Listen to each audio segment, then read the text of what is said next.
Welcome to the We Don't Play podcast show, Angela. It's good to see you once again, all the way from Clubhouse and from Podmatch. How are you? Good. How are you, Favor? It's great to see you again. It's been a long time. Yeah, it's so good to have you here finally on the show. I'm excited that you're coming back with some bang.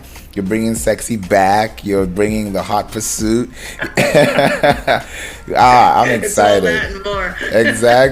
Exactly. I love people to know about you. Like, who is Angela? How did you get started with this? Like, where did this all begin for you? Ooh, okay. Well, it's in the book, but I'll give you a little bit of stuff. No, I mean, my fashion journey starts back when I was 10 years old, and that's like kind of where the book begins. So I don't want to give too much away, but it started then and it came up until present day. So it's been a really long journey, and I've always, fashion has always been a part of my life. And but then I made it a career later on. When I was 16, I went to work in a store in my town and in a retail store, and that was like kind of the beginning of my fashion journey. And then it wasn't like 100% clear at that point. I did end up trying a bunch of different things. I'm a beauty school dropout. I'm a college dropout. I'm acting school dropout. I talk about it in the book. I tried a bunch of different things, and then I ended up. This was like a few year period, and then I ended up getting a job in the city because I'm from New York, and I grew up in a suburb outside of New York, about 35 minutes away in the Five Towns area, and my town was called Cedarhurst. So I remember I just had this idea.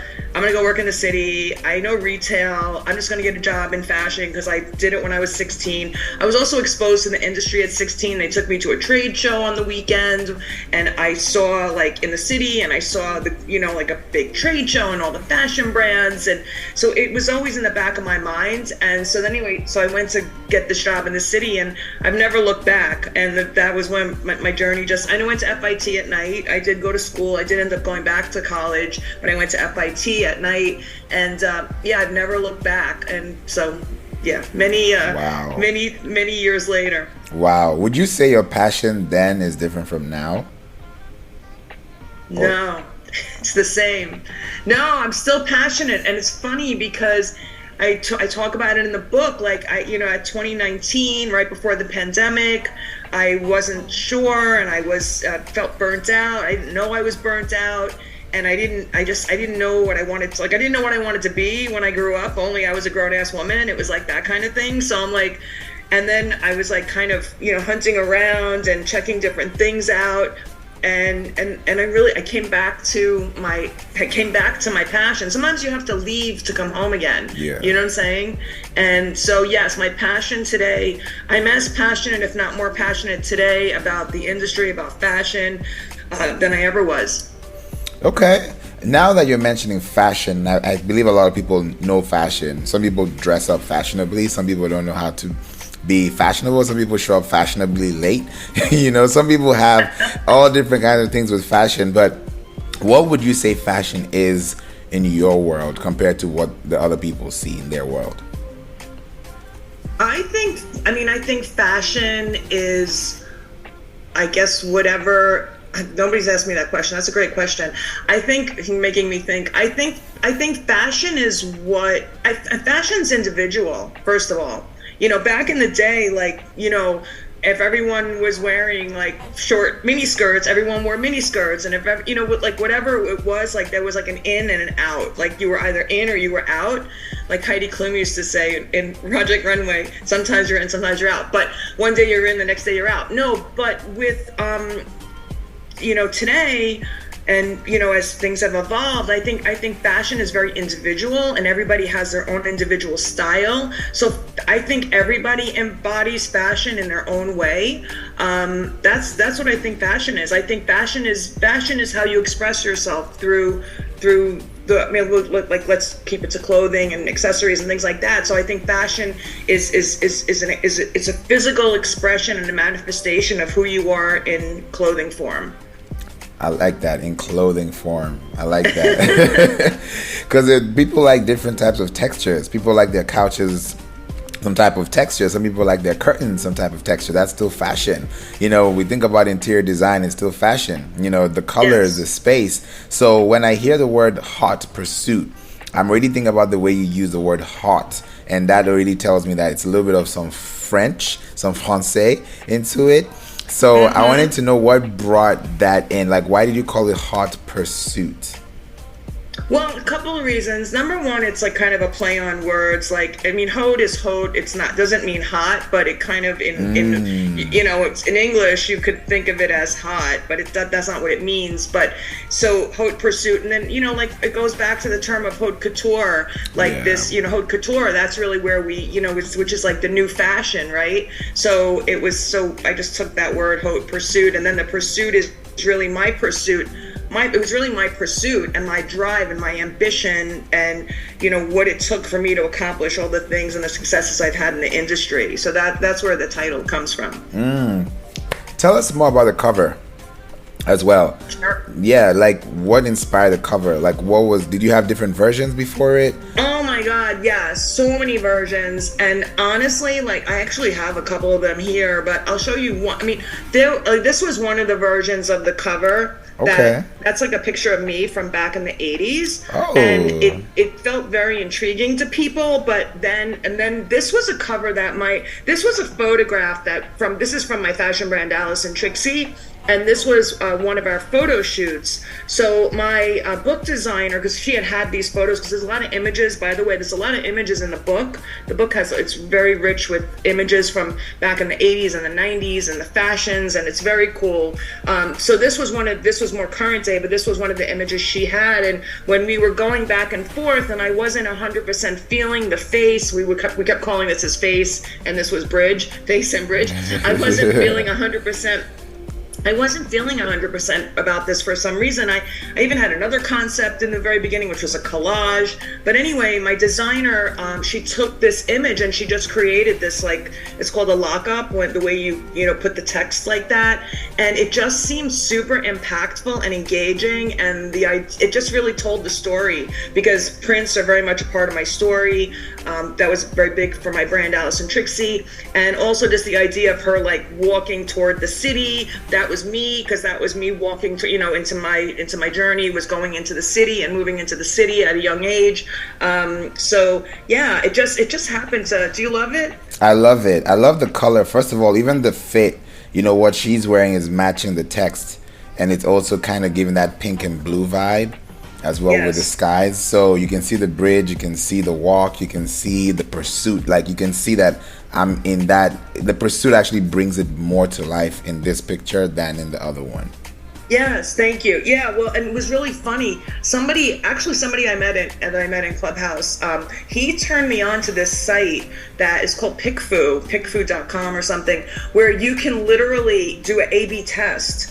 Like, say you're doing any type of packaging, right? And you're like, say you're making shampoo or a book, making a book, and you're just like, I want to get a test. And within like 30 minutes, you get back like a subset, 50 people have given a review. In this case, it was people that read 4 or more books a week or a month or something. So they go to a certain, depending on what you're offering up, to do the A/B test on, they put it out to a segment of their audience, and 70% went with this cover. So that was like, I was sold. And not only is it a percentage, they also tell you why they like the cover and why they like the other one, or why they like this one and didn't like the other one. So it was really effective. And that totally, I mean, at the end of the day, I'm like, it was, it was like, it was this cover all along. It was you all along. You know what I mean? Yeah. It was like one of those things where, like, the more I see it and the more I look at this, the more it feels it feels right for me, because it's a journey when you're doing a book and then creating the cover, and this is like the packaging. This is what people see on Amazon or Barnes and but before if they don't go to a bookstore, they're just seeing this little tiny thumbnail that's like about an inch or something. Yeah. And so anybody who's doing a book, you got to make sure your cover looks good, really tiny. That's just a hot tip. That's I like hot tip. I like that. This is good. Now it got me thinking about the font, because I know people are very particular about the font. did you have problems getting the font right, or was it right the first time it came up? In this, we didn't have problems. I think it flowed. I told my designer that I wanted, I had given a lot of, images. I had given her a lot of inspiration images. I went to bookstores and, I really took pictures of things I liked, what I didn't like, what I wanted to try and employ. But one of the things I wanted was like a handwritten font that almost looked like a magic markery thing. And this was the font that my designer came up with. And then the supporting font was something else that she came up with. And that was the one thing I think this we locked in on. And the supporting font, we had a couple of different options, but I trusted my designer, and I felt that, I don't know, and it just looked right. I mean, I didn't know if I wanted like all like caps, but for my name. But then when you have caps here for the title, I think the upper lower worked better. So I would say probably the easiest part was the typography. The hardest part was the image. But getting this together in the typography and the lockup was the easy part, I would say. Okay, I like it. I like it really, really, really much. And now it got me thinking, right? So it looks very, especially now because of the Barbie, thing going on, and with the pink, it fits right in, because people are really like, okay, that's also part of maybe that's what she was trying to do. Maybe that's what, was in it. Was that part of the thought process when you were creating this, or it just happened to just blend in, right? It just happened, and it was like a happy accident. It was one of those things that, because this, I'll be honest with you, I want to find this other, it's over here somewhere on my desk. Like, there is another cover that was like the black and white version of this with hot pink, and that was the one we were like mulling over for a very long time, and that was the one I just wasn't feeling it 100%. And when my designer came up with this was really this photo, we've been in process for months. And she put this together literally in like the 11th hour. Like when it was like go time. We gotta nail the cover down. We're ready to go to publish, and she like just, with unprompted by me, she just sent me this in a, WeTransfer, and I open it up and it's this, and I'm like, oh my God, that's pretty amazing. And that exactly when I saw it, I was like, we're kind of surfing the Barbie moment. I was like, you know what? I felt like I didn't know, we did not set out to be aligned with Barbie, but it was a happy accident. Then I'm like, wow, this is very cool. And because people say, well, that's blonde hair, that's not you, whatever. But the point is, like, I think it definitely is surfing that Barbie moment. We're definitely jiving with the Barbie moment for sure. Yeah, I love it. Now, if someone sees that and a guy wants to pick that book up, would they pick it up, or would they have to drop it? I think they might pick it up, because they might see the blonde girl with the short dress. I think actually they might pick it up. Right. Because the reason why I was asking too is because guys like blue, girls like pink. So if a guy picks it up, it's like, am I picking this up for my significant other, or am I curious to tap in and see what the pursuit is about? I think a man's man wears pink. I wear pink. I have a picture on my Instagram. I have a suit that I wore pink on my Instagram. I think men who don't wear pink are uncertain about themselves, but a confident man will wear pink. That I've said it today. Yes, 100% agree with you on that. And they say real men wear pink, and it's just the truth, because you also get to see that confident side of you. So I appreciate you for bringing that up as well. My question to you, I want to know, what's your favorite chapter in the book, and why? Oh my God, that's hard to say. I'll tell you, the chapters are they're very bite-sized and mini, and the chapters are almost like it's almost like a TikTok post. No, I mean, a chapter is like, 4 pages, 5 pages, 6 pages, 3 pages. Like, the chapters are very bite-sized. So it's kind of hard. I'm like just going through now, but I think a trend is born is kind of cool. A trend is born. That was like this, and the book chronicles my career, and I just want to say, it might be a good time to say this. I was on the retail selling floor. I was a buyer, and for many years, and I was a manager, store manager, a buyer, and that's where that was my lane. And then I ended up opening a showroom that represented brands. This was before the internet, when the only way to get to retail was either to go in a showroom and sell to stores, or open your own store, or have your own printed catalog that you mailed. This was all pre-internet. So I had a showroom for 10 years that represented brands, and in that time, the brands that I launched and the trends that came out of my showroom are now happening today. All this 90s fashion and Y2K, I was launching it out of my showroom the first time. So like the baby tees and the slip dresses, like I had the first ever baby tee that was ever made in the whole world. I had the brand that made that. So, it's interesting. I'm going to lose my point, but I don't know what my point was, but it's interesting that the things that are happening, I don't know. I lost my point. What were we talking about?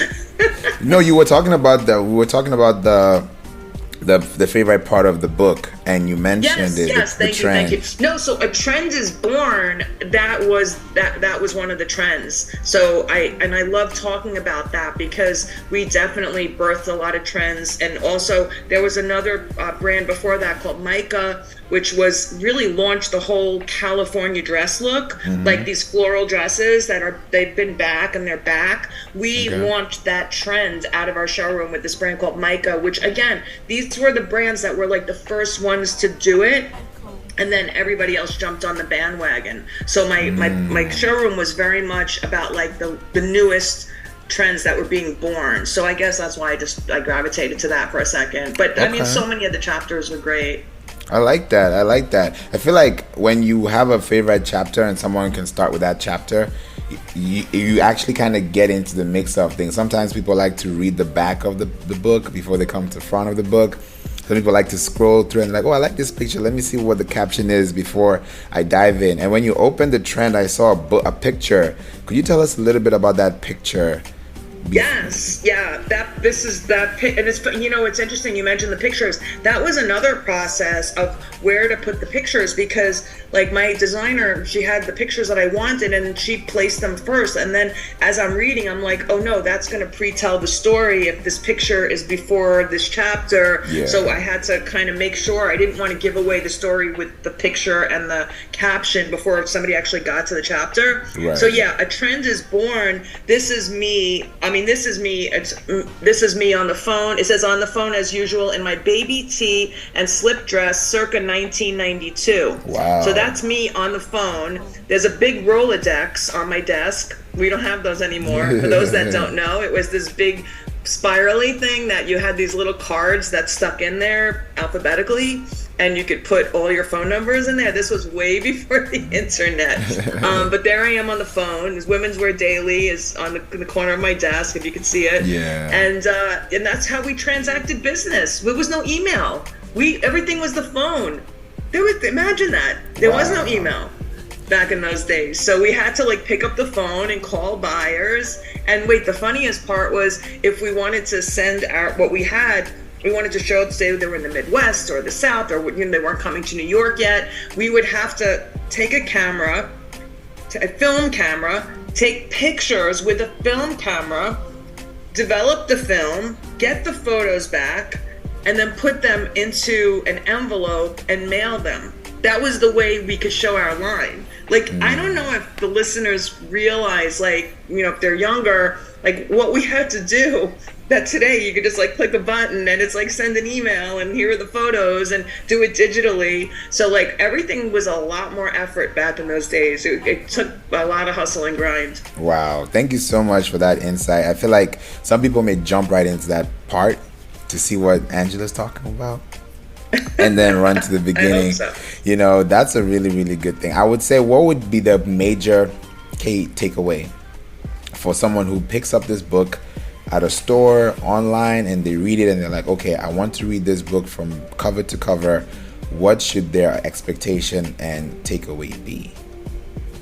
I think the biggest promise that I will say about the book is you will become an instant overnight fashion insider. That's the promise of the book. If you ever, this is for anyone that ever thought they wanted anything in fashion, to do anything in fashion, this book is for them. Anyone who just is an enthusiast and loves fashion, it's a guilty pleasure read. The story, my journey goes through the 80s and the 90s and the 2000s and 2010s, and you're in New York. Like the story is set in New York. There's a big part of it we haven't spoken about, but it's culturally everything that was happening, the club being in the 80s and the trends, and I talk about all the what was the beat of New York in those days. So, and there's musical references, so I'm really taking the person on a journey of New York, of the New York garment industry as well, because it started out as this huge industry, and then it with overseas production in China, and the industry shrunk. So I'm really like taking somebody through a journey of the history of the New York City garment industry. And also because I've had so many roles in fashion commerce, whether I was on the buy side or the sell side or the design and manufacturing side, selling wholesale, selling direct to consumer, because I have all of that experience under my belt, and I share my journey, that there's lessons baked into all of those segments of fashion commerce, of the industry. And it's really so, and there's a lot of lessons embedded within. Like I really talk about what the buyer's mind is when they're going to market, how they're making buying decisions. I talk about I take people behind the scenes of the photo shoots. I take people behind the scenes of the design process in my fashion brands. I take people behind the scenes of being a repping lines. What did I look for in a line that I would want to bring it into the showroom? So it's almost like being a fly on the wall, and really getting that. I know this sounds like a big statement, but I think everybody that wants to be in fashion needs to read this book. That's how strongly I feel about it. I want the book to be in schools. I want it in bookstores and colleges, fashion colleges, anybody that has a fashion program, because I think it's going to help a lot of people. And my biggest goal is to diminish the failure rate in business. Like if people, honestly, I feel like, and I know it's a very big promise I'm making, but I think if people read the book, it will diminish their failure. It will diminish the failure rate, because you're getting so much knowledge and information from someone who's lived it for decades. There's no. Anyway, as you can tell, you keep going. No, I love it. But get the book. Get the book. No, I love it. Now that you've mentioned this, right, I'm now thinking for someone who has never been to New York, that is listening outside, because we have international listeners as well, and people who are like across the globe just listening in. I'm feeling like if they grab this book, would you feel like they may have like a glimpse of how New York used to be and how it is right now? 1000%. And the book is available in different, it's available in Japan, it's available in the EU, it's available in Australia, it's available in Canada, it's available in UK. So the book is available through Amazon in all those regions. Poland, I think, was on there. I'm trying to think. Yeah, a bunch of countries. So yeah, 1,000%. 1,000, and that's the other thing, because I had an early reader read it, and he got back to me. He's about 30 years old. He's kind of in the industry doing like vintage clothing and this and that. And when I gave him a copy to read early before it published, and he's like, every single person who wants to be in fashion in the Midwest, sitting like these poor, these kids that are there, like wanting to get out of their tiny little towns, and they have to read this book. It's just like, I don't know, like it is it's my hope and my dream that people will be impacted and learn a lot from reading the book. I hope so too, and I feel like you bringing this vibe, this passion, this fire, a lot of people will now want to listen and read the book. It's like a trailer, because I feel like this is like a trailer behind the book, because with books you have to read, so you don't really get a trailer, but when you hear someone talk about it, and you go into it, you're like, I want to know all the stories that Angela went through. I want to know all the, why did she even have a Rolodex in the first place? Why was, all those little things that bring curiosity is definitely a good way to spark inspiration. So you are giving us a huge amount of information, and I really appreciate you for taking the time. Now, I wanted to ask you this question because I know we said this earlier, but I wanted to know, how long did it take you to get this book completed from start to finish? Yeah, I started. Thank you. That's people always, whenever I hear interviews, they're like, "Thank you. That's a great question." Everybody always says that. I think it's like a podcast thing. Thank you. So that's a great question. No, it's June 2022 was when I started writing it, and I wrote. From June 2022, and it was done. The book was done in. It was done and went into editing in December. Okay, so June to December, went into editing, and I was in editing for a couple of months, so It was probably not done editing till because I was rewriting also till March, and then from March, and now the book it's out now, so it took 14 months to birth this book. That's what I say. It took 14 months to birth the baby. But what I will say, it would have been less time, but I wrote the book. I really started out as a how-to.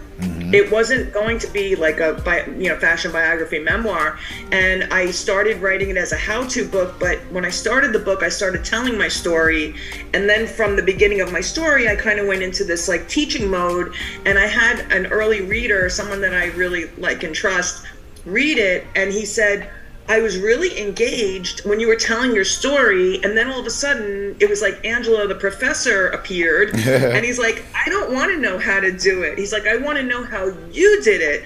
I actually acknowledge him in the book, Antonio White. He's like, I want to know how you did it. So I literally took the criticism, and I took 2/3 of the book and I set it aside, and then I rewrote 2/3 of the book. So that's why it took me a little bit. It even took me longer because of that fact. But what I did set aside, I'm strongly considering a follow-up to Haute Pursuit. That will be Haute Brands. So that would be the how-to book. But This book is the how I did it book. But I'll be honest with you, what I love about Haute Pursuit, not just because I wrote it, but what I love about it is that I talk about the things we do today, Favor.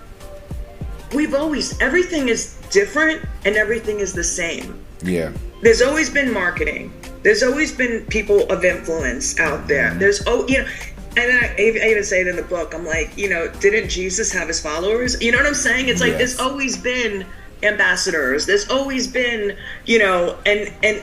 and there's always been storytelling for that matter. You know what I'm saying? So I think that what I love, and somebody read the book, who is she runs a big fashion conference, and Jordana, and she actually did a blurb for the book. What she loved about the book was that she said the past informs the present and the future. And she felt that was so rich for people to kind of see where we came from, where we are, where we're going. It's important to have those three perspectives. Oh yeah, 100%.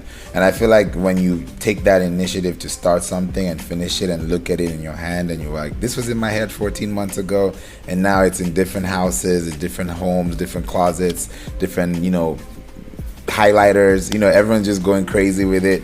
I really appreciate that you are able to really bring this to life and show people that it is possible, because some people start these things and they never finish, they never complete it, they get discouraged, they get beat down. And sometimes I'm sure even in your process you've also had those moments where you're like, nobody's gonna read this, or I just feel like I'm just tired, but you kept going because that someone out there needs this information, and if you don't put it out there, you're gonna do them a disservice. So you really stepped out of your comfort zone and given these people what they're looking for. And I don't think there's any other book like the one you have that is on the stores, especially with your face on it, with your brand, with your story, and it's unique to you as well.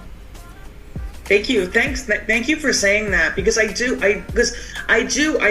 did read some fashion memoirs, in my journey, because I want to, it's important. Anything you're doing, you always want to be researching. That's that's how it is in fashion. Yeah. You want to have a fashion brand. You want to be researching. You don't want to come to market with something that's already out there, or it's similar, or it's more expensive but not better than what's out. There's many reasons why you need to research. And likewise with the books, I researched, and I did listen to I listened to books. That's how I consume books, because I can do it on the go. And I listened to fashion biographies, and it was interesting because I got a lot from the ones I listened to, but I can say there is nothing like this book. It's different, but what I will say, what I loved about the ones I read and what I tried to bring to mine is that I love the storytelling. That's really where somebody's not talking at you, they're talking, we're having conversation, and you're learning about somebody. And I think that was what I took from the biographies I read was I wanted to know more about the story and where they came from. And that's why I think I incorporated that into my book, because I felt like people love story. They love to listen to story. We always have since the beginning of time.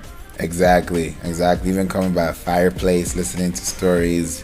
People listen to stories and they remember those stories. Even though they don't remember the little things, they know the moral of the story. So I really appreciate that you brought that up too. Yeah, I want to say one thing. Somebody said this on a podcast, and it was so true. They said, as children, even when we're in the womb, what are people? They're reading stories to us. Like, people are reading stories to their unborn children. When the baby's born, we're reading stories. There's a book that's open. There's pages. There's a story being told. So this is what we're meant and built for, is to listen to stories from when we're in the womb. So there you have it. Exactly. Wow. Thank you so much, Angela, for bringing this amazing book, story, and experience to the We Don't Play podcast show. I know a lot of people want to grab that book right now. I know it's in the show notes, but I also want them to hear from you as well. How they can connect with you, how they can work with you, they can learn from you, or even grab the book right now. No, that's great. Thank you, Favor. I would say, my website is my name, AngelaTaylorGeorge.com. Hopefully that'll be in the show notes. And the book is available on Amazon. It's available on paperback and ebook. So if you're somewhere and I guess if it's aren't in certain countries, I guess they're shipping it from those countries, the paperback. But it is in the countries that I mentioned. So it's pretty much, you should be able to get it anywhere on Amazon. And it will be in bookstores soon. I haven't rolled out to the bookstores yet. And hopefully libraries. My goal is bookstores, libraries, obviously the colleges and fashion schools eventually.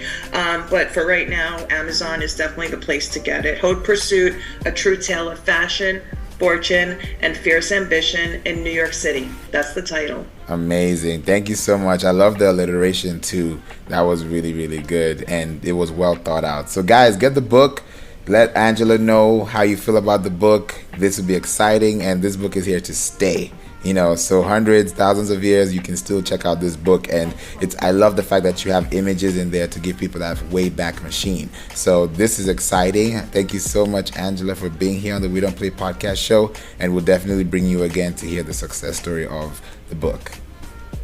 Thank you, Favor. It was such a delight being here, and I'm so happy to have the opportunity to share with you and share my passion. You're welcome. Anytime till we meet again.